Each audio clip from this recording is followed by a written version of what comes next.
Y vamos a ir con el curso de microbiología. Yo soy el doctor La Rosa.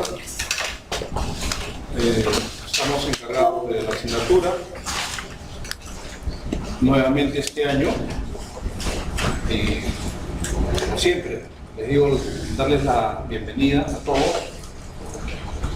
Poner todas las ganas que tenemos los jóvenes, que somos todavía, ¿cierto? Para que al final de año terminemos con este ímpetu, con esta fuerza, con estas ganas. Muy bien. Ya hemos tenido contacto con su delegada, con Sara. ¿Cuál es tu apellido, Sarita? Loaiza. ¿Ah? Loaiza. Loaiza. Y espero, ¿y quién me llamó también? ¿El su delegado de microbiología? Juan José Barrón. También me llamó. Entonces, lo que yo les pido es que colaboren con ellos para que facilitemos todo el trabajo de la asignatura. Yo he enviado a tu correo, Sarita, la guía de prácticas. También he enviado el sílabus, ¿cierto? Y sacarías la última hojita para firmarla. La última que harías para firmarla, la dejas en el laboratorio, para firmarla para cada uno de ustedes. Porque en términos reales, hoy día que comenzábamos clases, deberíamos tener todos sus sílabos. Te vas a tener que hacer un listado, como no sé si te he explicado bien en el Excel, para que cada uno ponga su firma, de acuerdo que ha recibido sus sílabos. El sistema de acreditación que estamos trabajando con la escuela, con la Facultad de Medicina, exige que tengamos un registro y que cada uno ponga su firma cuando recibe su sílabo. En la fecha de hoy día, Así que Sarita le dejo ese encargo, por favor, pasen nomás. Le dejo ese encargo, ayuden por favor. Después Sarita tienes que 3 o 4 ejemplares tienes que dejar en la escuela, de medicina y en el departamento. A pesar de que yo ya he enviado al departamento vía correo el sílabo, siempre es necesario que el físico firmado las respectivas autoridades, ¿de acuerdo? Muy bien. Vamos a trabajar lunes, miércoles, viernes, ¿de acuerdo? Si es posible, trabajar de 12:30 hasta las 4 de la tarde. Hay que robarle una media horita al mediodía, por favor, porque lo ideal está escrito que vamos a trabajar entre 1 y 4 de la tarde. Ustedes son las 4. Pero yo les ruego ganarle media horita siempre al día, ¿de acuerdo? Hacemos un poquito de esfuerzo todos para poder hacer las cosas con tranquilidad, ¿de acuerdo? Entonces, lunes, miércoles y viernes. Vamos a ver, el día miércoles voy a reunir con todos los profesores, conectarnos también, para trabajar lunes y miércoles prácticas. Básicamente lunes y miércoles prácticas y los días viernes hacer teorías. Bueno, así hemos trabajado en los años anteriores. ¿De acuerdo? Hemos trabajado en los años anteriores. Sin embargo, a veces lunes no necesariamente todo es práctica. En una media hora o 45 minutos podemos hacer una teoría. Y miércoles igualmente en 45 minutos hábiles podemos hacer una teoría pequeña, chica, ¿de acuerdo? Y eso con la finalidad de ganarle un poco el tiempo, ¿cierto? La asignatura de microbiología es bastante grande y en el semestre que estamos actualmente, por razones geográficas, los huaycos y todas esas cosas, ha sido que se prolongue este inicio de clases. Hemos debido comenzar un par de semanas atrás para poderle ganarle al tiempo. Ahora ya estamos con el tiempo. Y bien, y eso voy a evaluar con los delegados para ver si es que el capítulo de hongos, que lo hacemos normalmente en microbiología, no puedo pasar para parasitología. Eso no varía el promedio no se preocupen, no varía en nada, ¿de acuerdo? Es cuestión de... Por la otra puerta puedes ingresar ahí. Es un tema que lo podemos manejar en el tiempo, ¿de acuerdo? Un capítulo chico, pasen. Un capítulo chico que podemos manejarlo de ese modo. Finalmente, la asignatura que nosotros tenemos son dos asignaturas que son seguidas: microbiología, que debemos acabar en julio, y parasitología, que debemos comenzar en agosto, ¿cierto? Parasitología es un curso más chico, casi la mitad de chico de microbiología.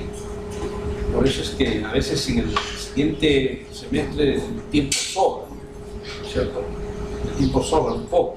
En cambio, en microbiología el tiempo nos falta. Y es por tamaño de asignatura. Pero la otra parte está abierta también. Puedes pasar ya, no te preocupes. Muy bien. Entonces, todas esas cosas tenemos que ir viendo en el trabajo de la asignatura. Y es más, ustedes ya deben acostumbrarse como médicos que van a hacer a no tener horarios fijos, ¿cierto? Estás operando de las 8 de la mañana y sales a las 5 de la tarde y tú quieres almorzar a las 1 de la tarde. Porque en la casa ya han acostumbrado a almorzar a las 12:30 de la tarde. Pero a las 5 de la tarde que sales de sala de operaciones, a lo mejor almuerzas. Y si tienes que irte a otra operación, ya no almuerzas. ¿De acuerdo? Entonces el médico tiene que acostumbrarse un poco a esa rutina. Los médicos no tenemos verdaderamente un pinche de horario. ¿De acuerdo? Si te ponen mal tu pacientito pediátrico, vas a pediatra solo algún día, ¿cierto? No tienes horario, a las 3 de la mañana tienes que levantarte a ver al paciente, ¿no es cierto? Y no vas a decir estoy durmiendo, mañana tengo guardia. Terminas con el paciente y empalmas con tu guardia, así está bien. Entonces, acostúmbrense un poco a no ser rígidos en los horarios, ¿de acuerdo? Y además porque la dinámica de las asignaturas son así. La segunda cosa es que ustedes tienen que venir a hacer la parte práctica fundamentalmente, que es un punto muy valioso para el aprendizaje de la microbiología. Es trabajar en el laboratorio. Y finalmente quienes mejor trabajan en el laboratorio son los que mejor aprenden microbiología. Así de sencillo. Yo tengo más de 40 años enseñando microbiología y esa es la experiencia que yo tengo. La teoría ustedes ahora la pueden bajar del internet y mejor todavía, ¿cierto? Con mejores slides todavía, ¿cierto? Porque hay PPTs en el internet. Entonces, solamente lo que decimos nosotros acá es un poco la experiencia, ¿verdad? Pero la práctica en el laboratorio eso no está escrito, no está grabado, no hay PPT, no hay nada de esas cosas. Es la práctica que ustedes hacen. Eso es muy bueno. Eso es muy bueno. Lastimosamente, cuando ustedes llegan al internado ya se olvidaron que es otro problema, ¿cierto? Cuando llegan al internado, cuando sean de médico ya se olvidaron. Ese es un nuevo problema que existe. Pero en fin, todo depende de cada uno, todo depende de cómo ustedes hayan grabado las cosas en su chip, para que nunca dejen de utilizar. La ciencia básica es importantísima para la medicina, importantísimo para la medicina. Si bien es cierto, acá se sufre, ¿cierto? Se sufre, de verdad, lloran, etcétera. Pasan a clínica y ya es una felicidad, ¿cierto? Muy bien, pero tienen que acostumbrarse. Todo es costumbre. Los médicos tienen que acostumbrarse temprano a estas cosas. Ya les he dicho, 2 ejemplos que he puesto. Sales, no tienes horas de salida de operación, sales a las 5, 6, 7, 8 de la noche. Yo cuando trabajaba acá en el hospital, el cirujano de tórax entraba a las 7 de la mañana y eran las 7 de la noche y no salía. Así de sencillo.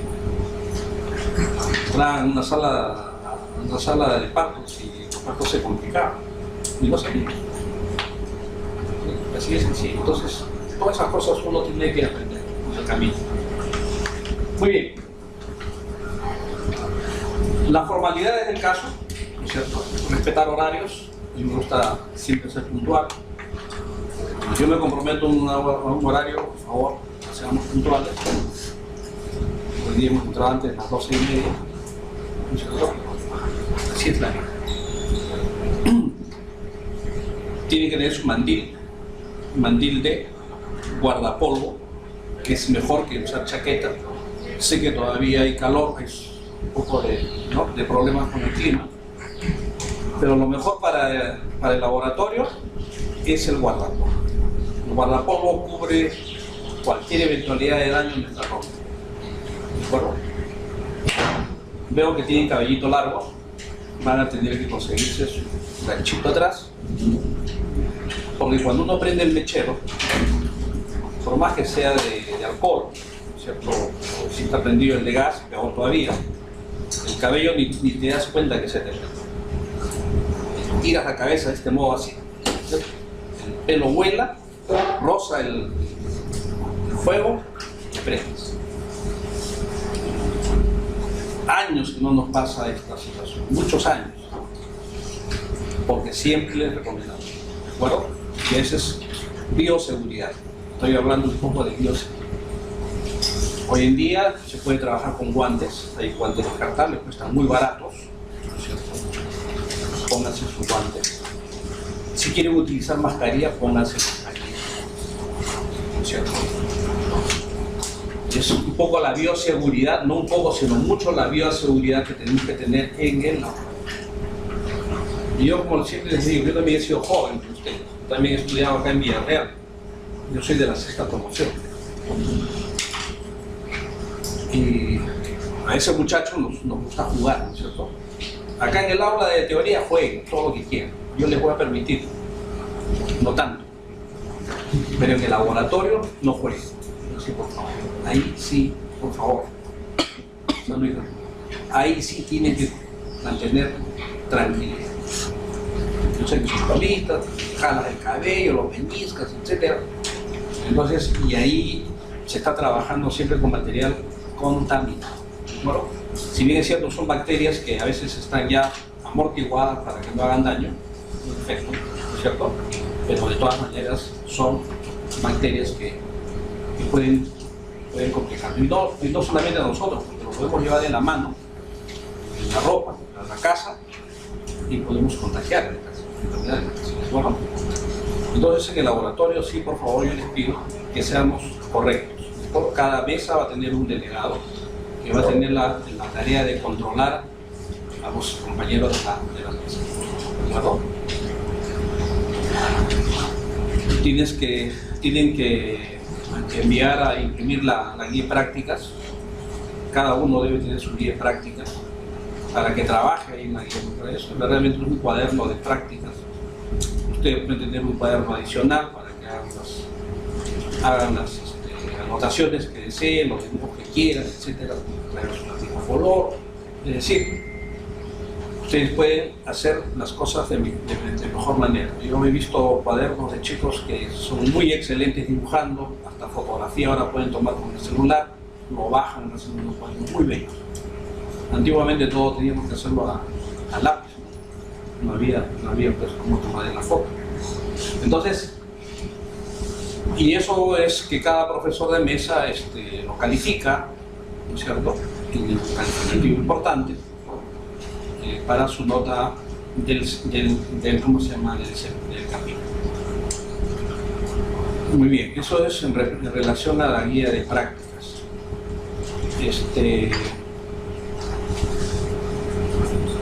Sus sílabos, que tienen que tenerlo a la mano también, para que nos hagan el seguimiento de las clases, como yo le decía a Sara. En algún momento podemos trastocar lo que me tocaba hoy día, lo puedo hacer miércoles, lo que hacía miércoles lo puedo hacer día lunes, pero nunca se va a dejar de hacer la clase. Un poquito, por favor, a veces, porque los profesores un poco desordenados en ese sentido, siempre tratamos de ordenarlos, pero a veces un poco un poco difícil, son por los tiempos de los profesores que trabajan en los hospitales. Bien, los capítulos son cancelatorios. Ese capítulo tiene examen de teoría, tiene examen práctico, tiene la nota de la mesa y la nota de trabajo de investigación. Y aquí el trabajo de investigación me voy a detener un poquito, porque para la próxima semana, Sara, van a tener que ponerse de acuerdo con sus profesores de mesa, el grupo de alumnos con sus profesores de mesa, para escoger un tema de trabajo de investigación. ¿De acuerdo? El trabajo de investigación es todo el año, todo el ciclo, todo el año académico. Comenzamos ahora en abril y terminamos en noviembre. ¿De acuerdo? En julio, para poner la nota en el curso de microbiología, lo que se hace es presentar al 50% el avance del trabajo. ¿De acuerdo? En julio, la primera semana de julio, estoy pidiéndoles a todos ustedes que me envíen vía correo o vía físico el avance que ustedes han hecho en su trabajo de investigación. ¿De acuerdo? Y con esa evaluación que yo hago, pongo la nota de investigación en todos los capítulos. Esa nota va para todos los capítulos. ¿No? Y en la mejor dimensión del trabajo que ustedes hayan hecho, tendrán un calificativo acorde. Estás anotando, ¿no? Porque y estas cosas que se hablan después ya no tengo por qué estar hablando. Solamente un recorderis en las fechas y listo.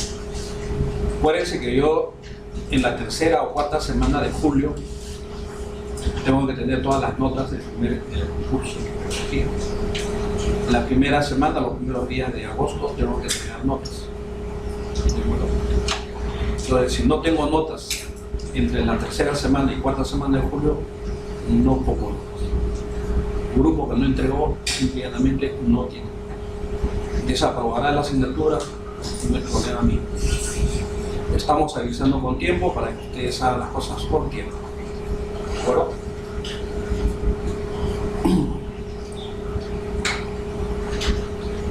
Es necesario, obligatorio, que vengan a sus prácticas. El profesor ahí sí nos va a chequear bien. El profesor de práctica nos va a chequear bien. ¿De acuerdo?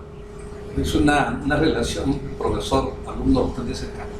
En la teoría es un poco difícil saber quién no ha venido a teoría. Solamente Sara va a llevar el registro de asistencia y al final yo veré cuántas inasistencias han tenido los alumnos y eso también será motivo de la calificación. Entiendan que hoy día todas las universidades están en esta fase de acreditación y licenciamiento por parte de SUNEDU, ¿cierto?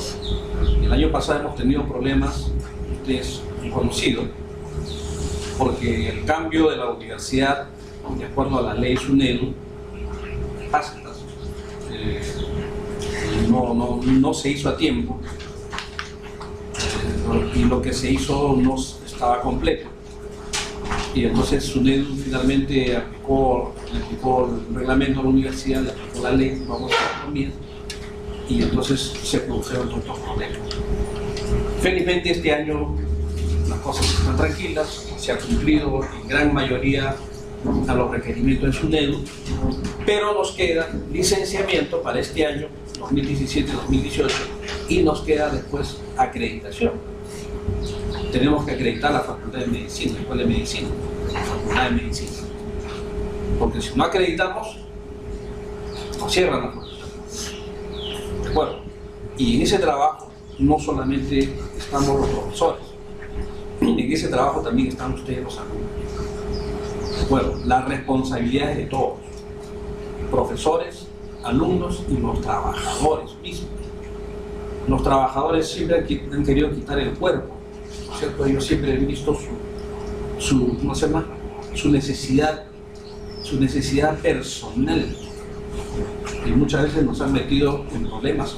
El año pasado también ha tenido algo de este ingrediente.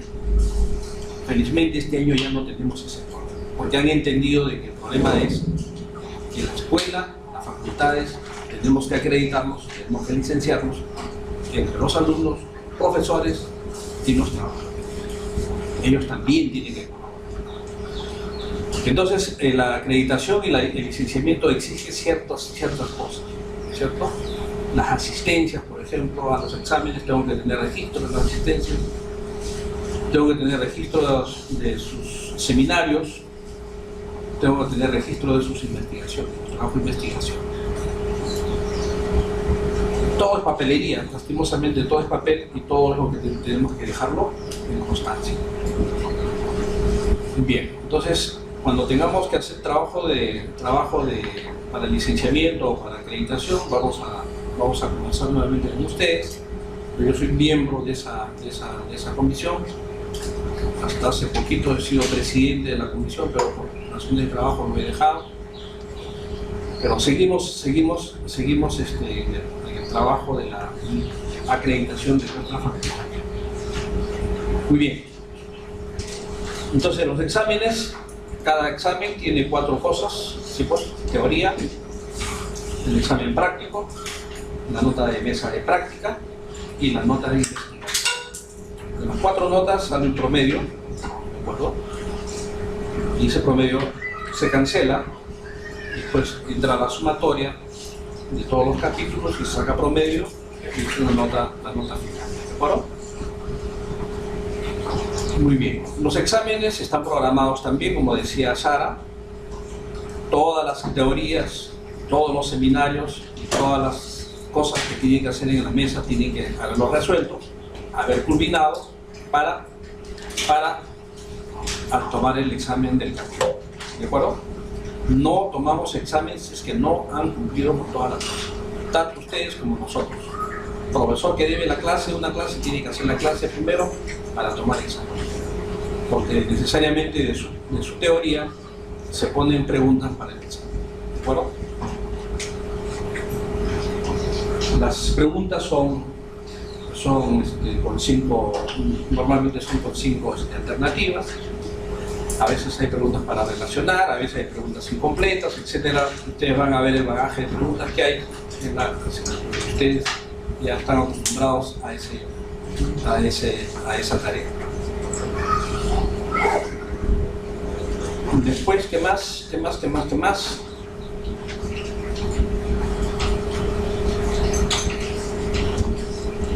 Bien, no sé si algo más me acuerdo por ahí, ya les diré diciendo. Si ustedes tienen alguna pregunta a través de la llegada, ustedes mismos, encantados de poderles decir. ¿Tu apellido, por favor? Cornejo, dime. La bibliografía está en el syllabus, ¿de acuerdo? Hay bibliografía básica que nosotros utilizamos y hay bibliografía complementaria, ¿no es cierto? Ahí ustedes van a ver, nosotros utilizamos Yawets, es un libro bastante sencillo y cómodo para leer, para estudiar. Hay libros más complicados como el CINCE, por ejemplo, ¿cierto? Murray es para enfermedades infectocontagiosas, ¿no? Pero si desean, y hay libros de toda gama. Yawets, fundamentalmente, CINCER, son 2 libros que se utilizan casi en todo el capítulo, ¿de acuerdo? Cada libro tiene todos los capítulos que hacemos: inmunología, bacteriología general, bacteriología aplicada, virología, y para hongos también. Y en otro curso de parasitología sí vamos a utilizar el libro de Faust y tantas otras cosas que hay en el libro de parasitología. ¿Quién más quiere preguntar? Pasa ahí, por favor. Pase. ¿Quién más quiere preguntar? Bueno, si por ahí salen las preguntas, encantado de resolver. Muy bien. Vamos a ver nuestra primera clase, que no es más que una clase de introducción, presentación para ustedes, básicamente de la asignatura. Hablar de los microorganismos. Hoy en día tenemos que tener aún más mucho cuidado con la presencia de estos microorganismos. Cada día se nos revelan, por el sentido de la palabra, se ponen más difíciles en el tratamiento para las enfermedades contagiosas, etc. Y los antibióticos que tenemos a veces ya no son tan potentes o tan efectivos para eliminarlos, ¿no? Entiéndase que estos microorganismos son seres vivos, y como seres vivos también tienen un sistema de organización corporal y de mecanismos de defensa, ¿cierto? Ellos han aprendido a defenderse muy bien de todas estas cosas, y por eso tenemos resistencia a los antibióticos, que es un gran capítulo en la medicina, ¿cierto? Y cada día tenemos problemas, ¿no? Cada día también hay nuevos antibióticos, pero de igual manera el microorganismo, la bacteria, se sigue también mejorando en su sistema de defensa, y entonces cada vez nos complica la vida a nosotros. Y no nos complica la vida solamente a nosotros, sino a nuestros pacientes. El paciente se complica y se muere, ¿de acuerdo? Entonces es muy bien el trabajo que deban hacer ustedes en conocer a estos microorganismos. Sigue, por favor. Morfología y estructura bacteriana, la clasificación donde están nuestros amigos que vamos a estudiarlos, las bacterias, los virus, los hongos, los protozoarios, los herbitos y los artrópodos, es decir, microbiología y parasitología, los dos cursos que vamos a tener en el año. ¿De acuerdo? Sigue. Esto es la estructura de una célula eucariota animal que ustedes conocen seguro muy bien. Es una célula bastante organizada, ¿cierto? Y la mejor organización, lógicamente, está en la parte central, en la parte del núcleo, donde tienen características genéticas muy importantes, que hoy en día conocemos que no solamente en la parte central orgánicamente tienen estos elementos, sino que también en elementos accesorios de la bacteria, ¿cierto? Y tienen también mecanismos de reproducción genética, ¿cierto? Pero esta es una célula animal que está constituida, ¿no es cierto?, básicamente por un núcleo central genético, ¿de acuerdo? ¿Sigue? Esta es una célula vegetal, por cierto es una célula menos estructurada que la anterior, pero sin embargo también los arbolitos y las plantitas tienen su célula, por la cual ellos también logran una organización muy bien estructurada. Sigue, por favor. Entonces hablamos que la célula eucariota, que es la célula más organizada, la más completa, ¿no es cierto?, está limitada por una membrana citoplasmática que presenta el núcleo, como les decía yo antes. Hay presencia de estructuras citoplasmáticas organizadas y un citoesqueleto compuesto por microtúbulos y microfilamentos. Toda esta organización es muy bien hecha por las células nuestras y los animales superiores. Sigue, por favor. Esta es la célula eucariota, ¿no es cierto? Conocerán ustedes la fotografía. Sigue. La membrana citoplasmática, que tiene funciones muy importantes, ¿no es cierto? Pasen. Los elementos que tiene la célula, el citoplasma, que es el retículo endoplásico, el aparato de Golgi, las mitocondrias, el cloroplasto, los lisosomas, los ribosomas, etc. Eso se van a diferenciar en cada célula, ¿cierto? Célula animal, célula vegetal o célula superior, ¿de acuerdo? O microorganismos. Sí. Entonces, la célula eucariota tenemos un citoplasma separado por la membrana nuclear. Está formado por una doble hoja, tiene un sistema de penetración, unos poros, unos 40 nanómeros, y contiene cromosomas constituidos por la asociación de filamentos de ADN, con lo que es característico en las células eucariotas, la presencia del ancistoma, ¿de acuerdo? Y proteínas. ¿Sigue? En la reproducción sexuada, durante el acto de fecundación, se produce la fusión de los gametos masculinos y femeninos y se forma el huevo cigote, que tendrá por tanto una dotación diploide de cromosomas. Ustedes lo saben por biología. Más tarde ocurre un proceso de reducción de cromosómica, el proceso de meiosis, y que se recupera la doble dotación por un proceso de recombinación. Estamos hablando ya de un tema de genética. Sigue, por favor. En las procariotas, que son las células en las cuales vamos a trabajar todo este capítulo, todo este curso, además de algunas cosas que hemos hablado en las eucariotas, tienen fagetos, tienen pilis, tienen cápsula, pared celular, membrana citoplasmática, mesosomas, núcleos y ribosomas. Sigue, por favor. Acá tenemos a la célula procariota, vean ustedes, esto es una bacteria, un bacilo. Puede ser una bacteria Escherichia coli, puede ser una salmonella, etcétera, que está constituida por todos estos elementos: los flagelos, los pilis, la cápsula, la pared celular, la membrana citoplasmática, los mesosomas, el núcleo y los ribosomas, que son característicos en estas células procariotas o bacterianas. ¿Sigue? Muy bien, la membrana citoplasmática tiene una estructura y composición semejante, pero no contiene esteroles. Presenta unos repliegues de forma circular con laminillas concéntricas, llamados los mesosomas, que intervienen en funciones secretoras y en los procesos de liberación. Es el lugar de actuación de diversas enzimas respiratorias y que generan la producción de ATP, al igual que en las células superiores y en algunos casos. Bueno, sigue. Las membranas, por fuera membrana citoplasmática, existe una segunda membrana o pared celular gruesa, rígida, a excepción de los micoplasmas que no tienen esta pared, que es el soporte de la forma de la bacteria y evita que su lisis osmótica y protege de acciones sexuales. Presenta un polímero estructural específico llamado micopéptido, los peptidoglucanos o la muleína, que permite diferenciar las bacterias de los organismos eucariotos. Es decir, que estos elementos son propios de ellos. Algunas bacterias están muy ricas en mucopéptidos, otras muy ricas en polisacáridos, otras en peptidoglucanos, etc.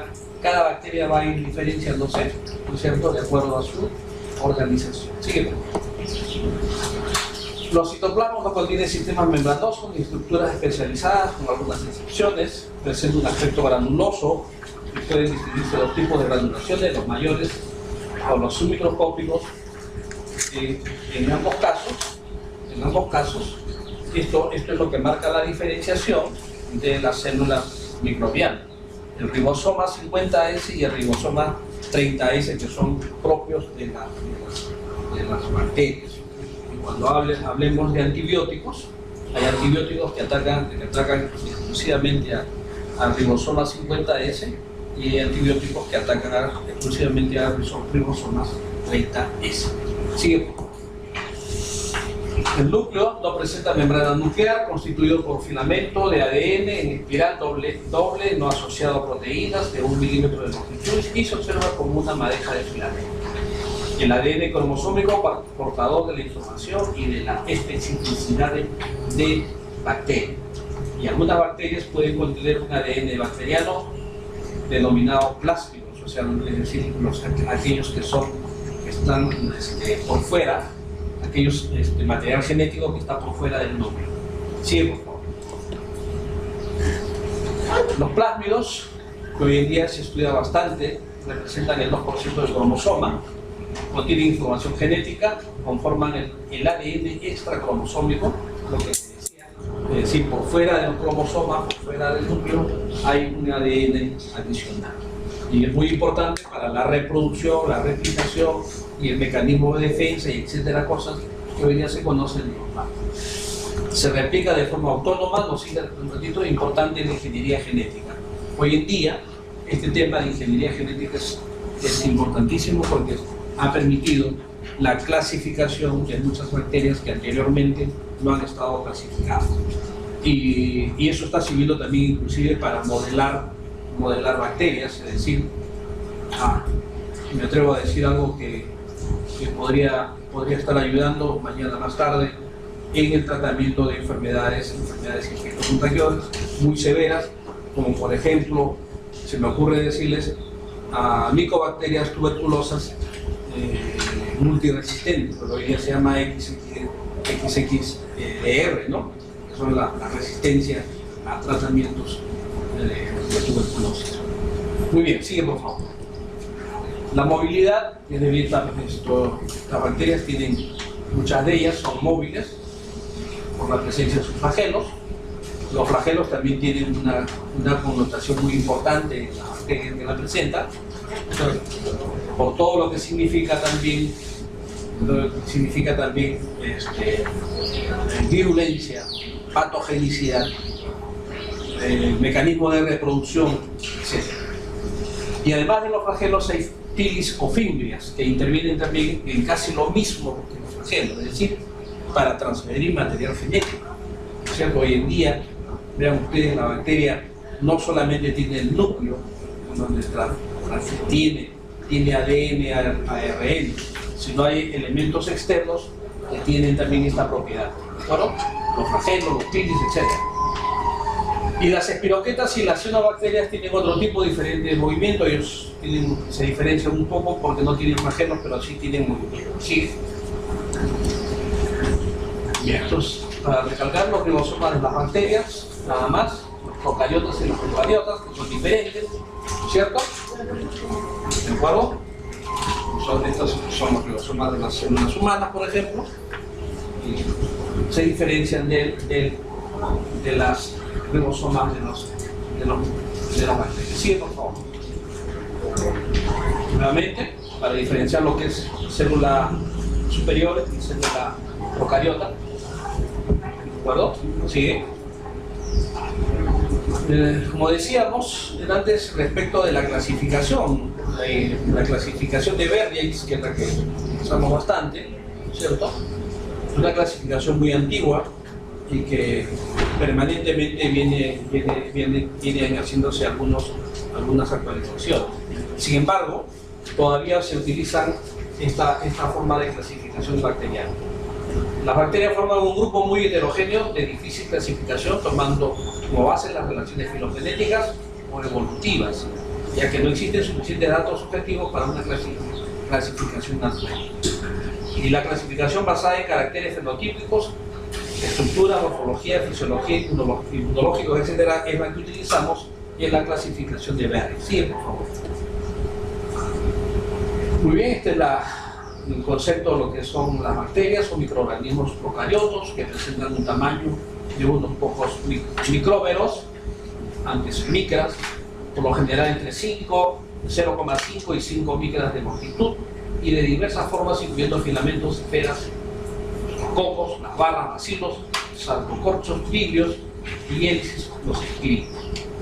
Y las bacterias son organismos más abundantes del planeta, son ubicuas, se encuentran en todos los hábitats terrestres y acuáticos, crecen hasta en los más extremos a medios físicos, ¿cierto?, que ustedes puedan imaginar, ¿cierto? Muy bien, sigue. Las bacterias juegan un papel fundamental en la naturaleza y en el hombre. La presencia de una flora bacteriana normal es indispensable, aunque algunos gérmenes pueden ser patogénicos. ¿Esto qué cosa quiere decir? Que nosotros tenemos una flora bacteriana propia, ¿cierto?, en la piel, en la boca, en las fosas nasales, en los ojos, en el cabello, en todo nuestro organismo, y básicamente en el intestino, ¿no es cierto?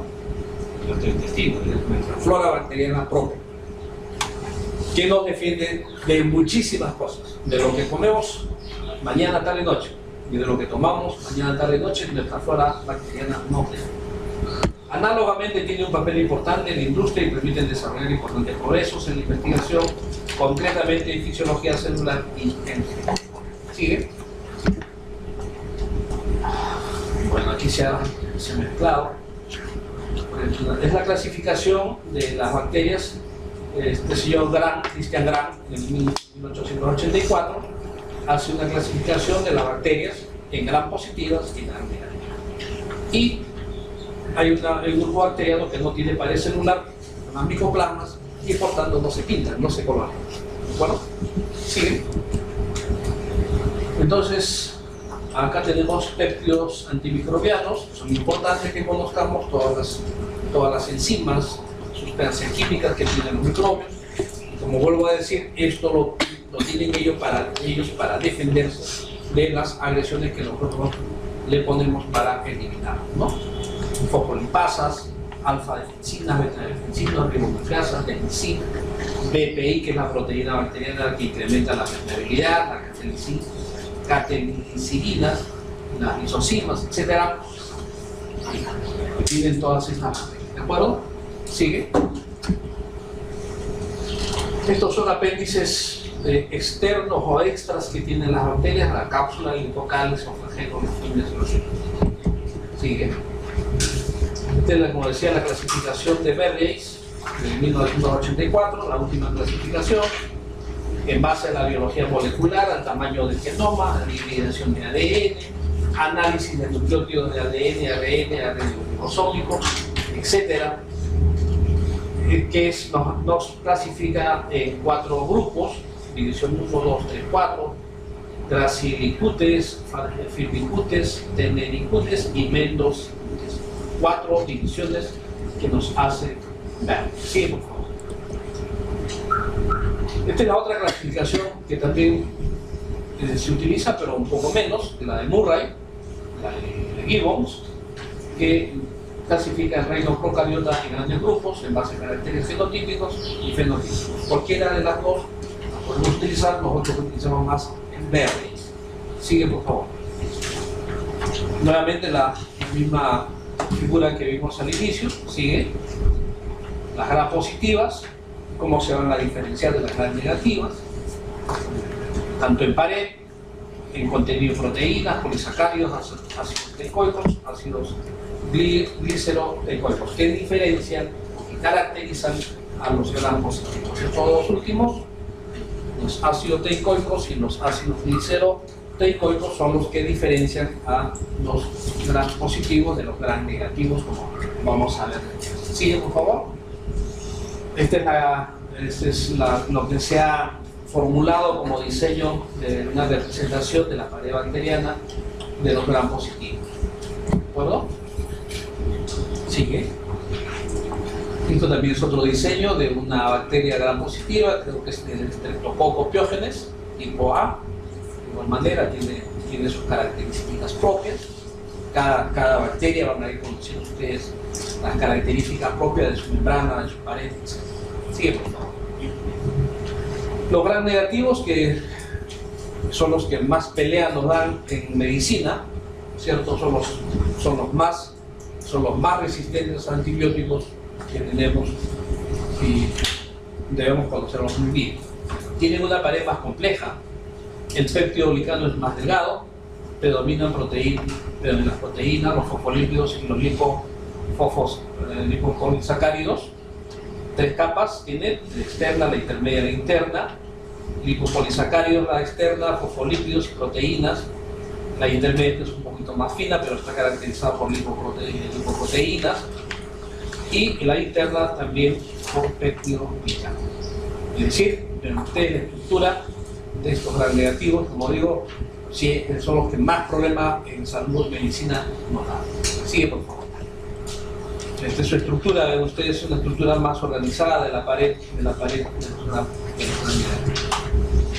Sigue. De igual manera, una fotografía compleja, más estructurada que la de los gram positivos. Sigue.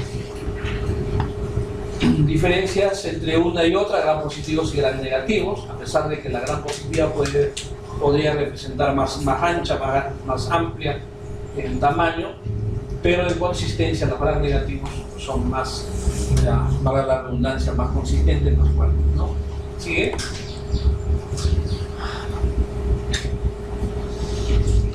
Sí, también igualmente otro modelo de pared de gram negativos. ¿Sigue? Igual la citoplasmática, su modelo. Sigue.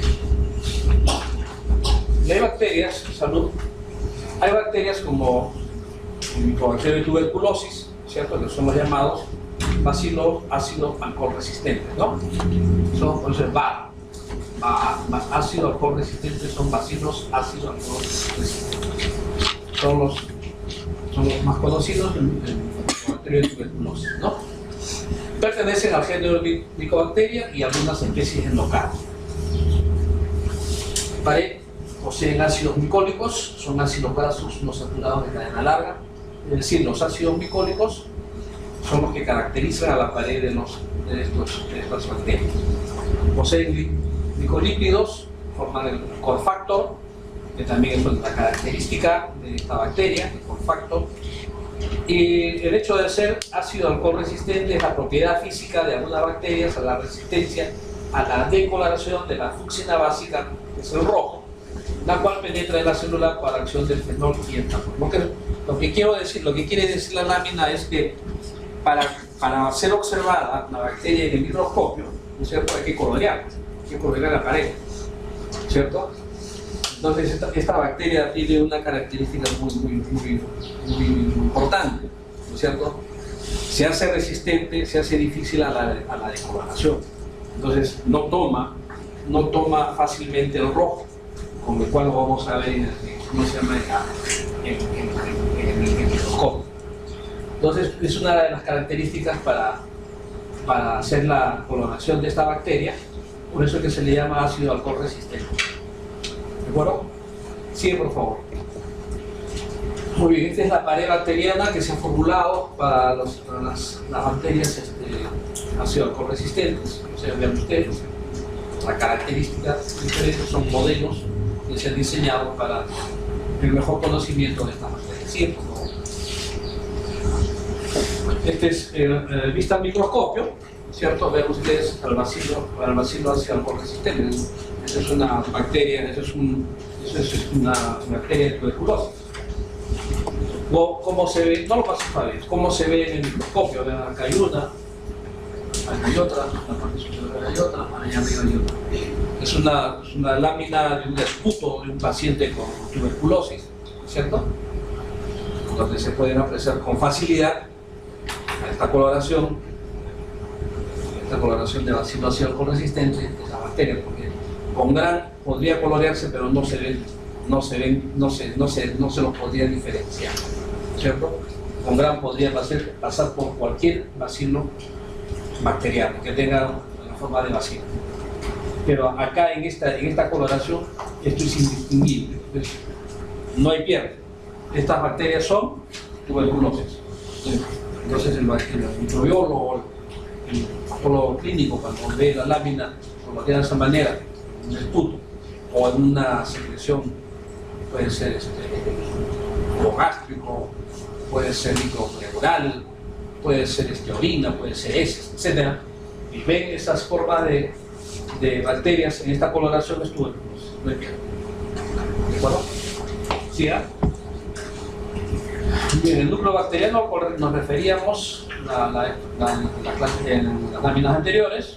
Se colorean con esta coloración de Fourier, de aspecto fibrilar, finos filamentos, tienen filamentos únicos de ADN, acompañados de ARN y ADN en polimeras.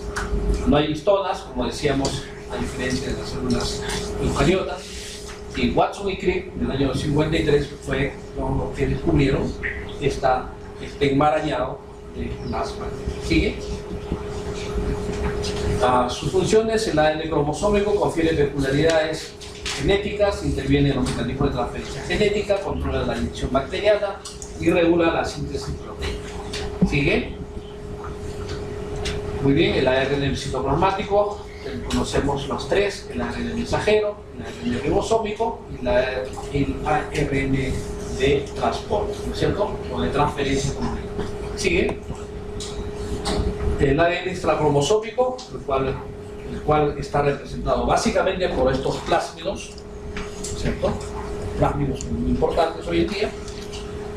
Y sin embargo hay también otros elementos como el factor F, etcétera, elementos que tienen estos ADN extracromosómicos. Sigue, por favor. La virulencia, codificados por plásmidos. Hoy en día la virulencia, como decíamos antes, se puede trabajar en ingeniería genética viendo estas presencias, estos elementos en plásmidos, y se ha podido clasificar o mejorar la clasificación de este grupo de bacterias. Escherichia coli enterotoxigénica, Escherichia coli intestinal, Shigella, Yersinia, Bacillus anthracis, Staphylococcus aureus, Clostridium tetani. Todos estos ya hoy en día se trabajan muy bien, o se han trabajado bien en reconocerlos mediante la presencia de códigos de los plásmidos. Y anteriormente a plásmidos se trabajaba con fagos, también se codificaban con fagos, pero esto un poco que ha quedado en la nebulosa, ¿no? Hoy día no se está trabajando mucho con fagos, sino con plásmidos. Sin embargo, se pudo identificar con Corynebacterium diphtheria, Streptococcus, Clostridium botulinum, Escherichia coli enterohemorrágica. ¿Sigue? Muy bien, los elementos facultativos que puede tener una bacteria, como hemos dicho, la cápsula. No todas las bacterias tienen cápsula. Sin embargo, aquellas bacterias que tienen cápsula son las que producen mayor virulencia, mayor daño, son más fuertes para morir al antibiótico, a la acción de antibióticos, etc. Sus características o sus funciones: capa mucosa compuesta de polímeros orgánicos, tiene una característica para adherirse a la pared bacteriana. Se observa por tinción negativa, compuesto por polisacáridos polipéptidos, y tiene un mecanismo de protección y virulencia en la bacteria. Seguimos. El glicocálix también, como decíamos antes, son pequeñas especies de pelitos, eso se llaman fibrillas polisacáridas, que facilitan la adherencia de la bacteria a alguna zona del microorganismo. Pueden ser lévano o dextrano, que son como polímeros. ¿Sigue? Los flagelos, como ya hemos hablado, importantísimo no solamente para la movilidad, sino también para transferencia genética, también para protección de los antibióticos, etc. Y que también proporciona antigenicidad H. De acuerdo a la presencia y a la cantidad de flagelos que tiene la bacteria, podemos decir que son monotricas, lofotricas, anfitricas. Monotricas, un solo flagelo organismo. Lofotricas, tiene penachos de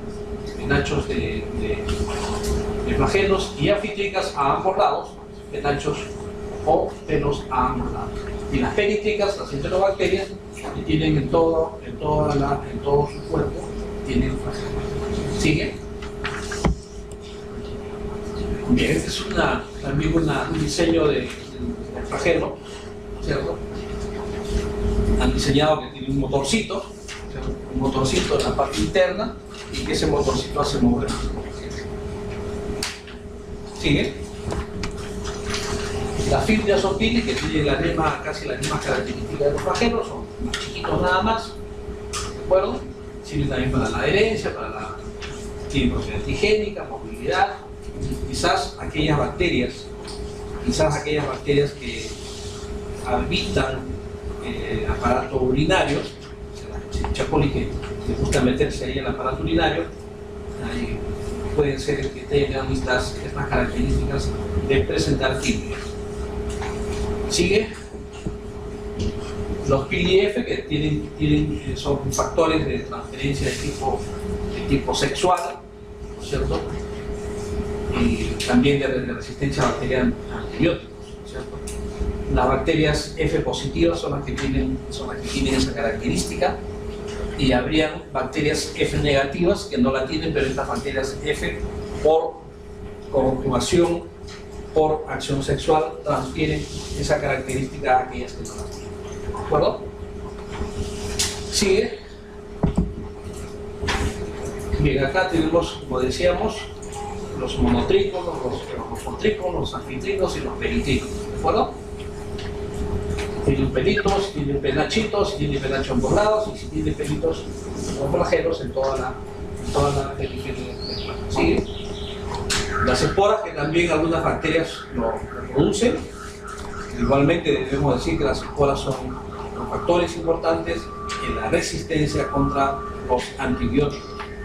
y es un mecanismo de preservación de la bacteria para supervivir, valga la redundancia, para que cualquier adversidad del medio ambiente, etcétera, la bacteria pueda supervivir, ¿verdad?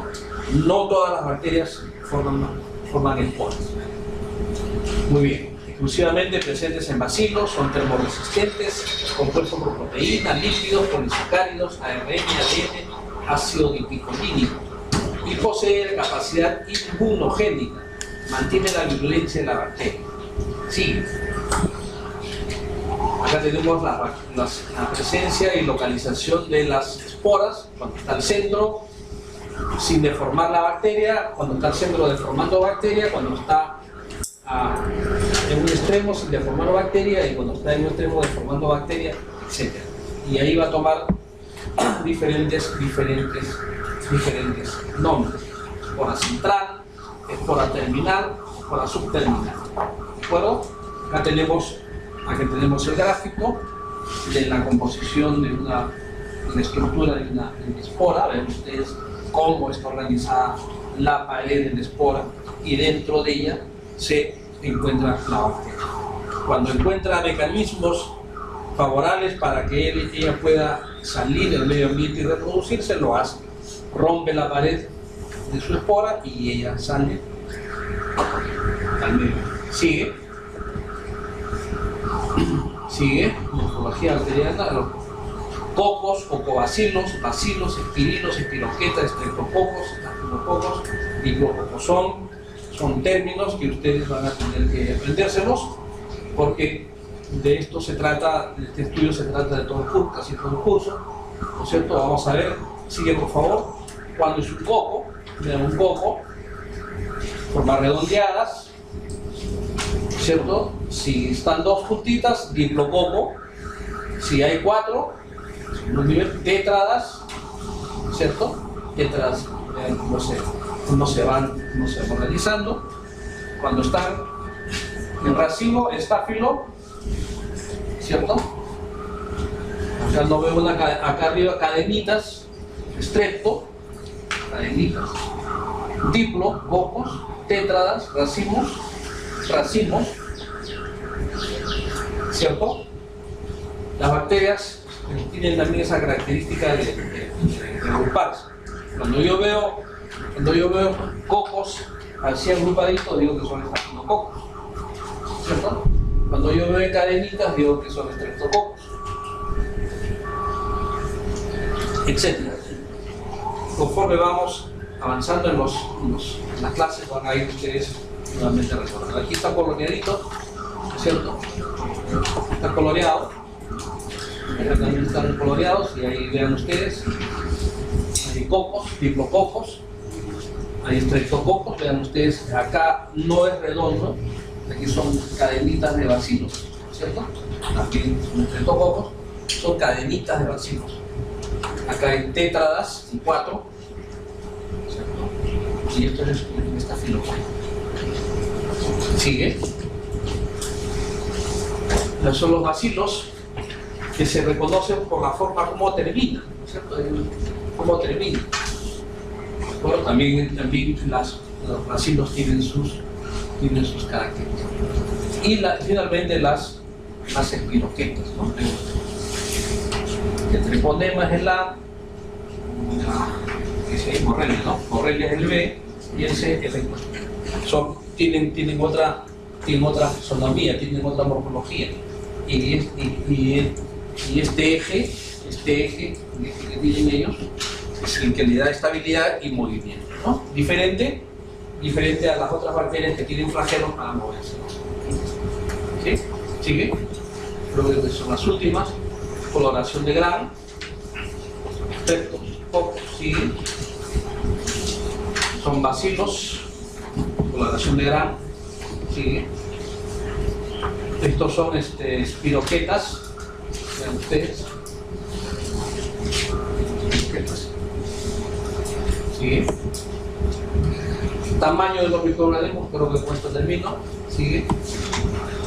Es una escala, ¿no es cierto? Entonces, bueno, ya, está bien, cualquiera de las dos. ¿Por qué no? ¿cierto? Entonces, porque los tamaños de menor a mayor, ¿cierto? Vean ustedes que o de mayor a menor, perdón, de mayor a menor, los eucariotos serían células que a simple vista la podemos observar, con nuestro ojo lo podemos ver, pero ya tamaños más pequeños, ¿cierto? Que tienen que ser observados con microscopio.